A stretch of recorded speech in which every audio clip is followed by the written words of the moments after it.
మన అమ్మమ్మలకి, తాతయ్యలకి ఈ వయసులో కూడా చాలా ఓపిక ఉంటది కదా! ఏ పని చెప్పినా అసలు వాళ్ళు ఖాళీగే ఉండరండి. ఏదో ఒక పని చేస్తూనే ఉంటారు. కానీ మనకి ఏదైనా చేయమంటే మస్తు బద్ధకమయితది. అస్సలు చేత కాదు. సో, నాకులాగా మీరు కూడా ఉన్నారా? కామెంట్ సెక్షన్‌లో షేర్ చేయండి. ఇప్పుడు సిట్యుయేషన్స్ మారిపోయాయి కదండీ!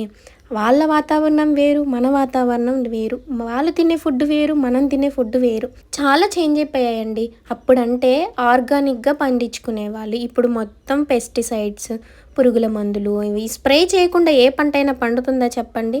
సో, అందుకే మనం ఇంత వీక్‌గా అసలు ఎనర్జిటిక్‌గా లేకుండా ఉంటున్నాము. దానికి రీజన్ వచ్చేసి ఇది.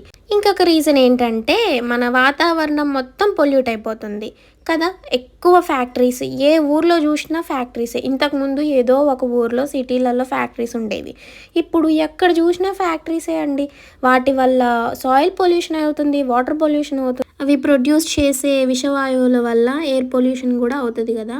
సో, ఇవన్నీ నేను నా 10థ్‌లో నేర్చుకున్నాను. మొన్న రీసెంట్‌గా డిగ్రీ ఫస్ట్ సెమ్‌లో జనరల్ సబ్జెక్ట్ అదే ఇచ్చారండి. ఇంక నాకు అల్లేసాననమాట. స్టోరీలు కథలుగా రాసేసాను దాని గురించి. ఇంకిప్పుడైతే మా పిల్లలకి హాలిడే ఇచ్చారు ఈరోజు. నిన్న పిల్లల స్కూల్ గ్రూప్‌లో నుంచి మెసేజ్ వచ్చింది.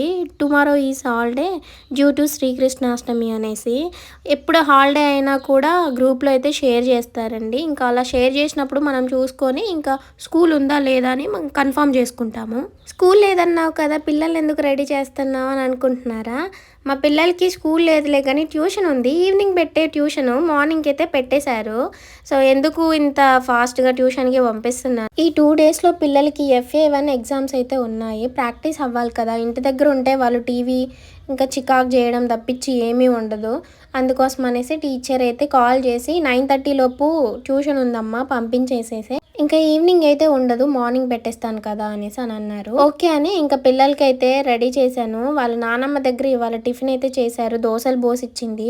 ఇంకా వీళ్ళకి టిఫిన్ చేసే బాధ అయితే తప్పింది నాకు. ఇంకా వైబక్క వాళ్ళు వచ్చారు కదా! వాళ్ళతో ఆడుకుంటూ అయితే పిల్లలు టిఫిన్ అయితే చేశారు.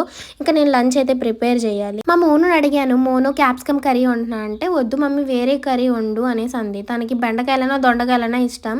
కానీ క్యాప్సికమ్ చాలా డేస్ నుంచి ఉన్నాయి. క్యాప్సికమ్ వండుదామని ఫిక్స్ అయిపోయా. పొంగెను ఈ లోకంలో తెలుసుకున్నాను. ఈ లోకం ఒక మాయని తెలుసుకున్నాను.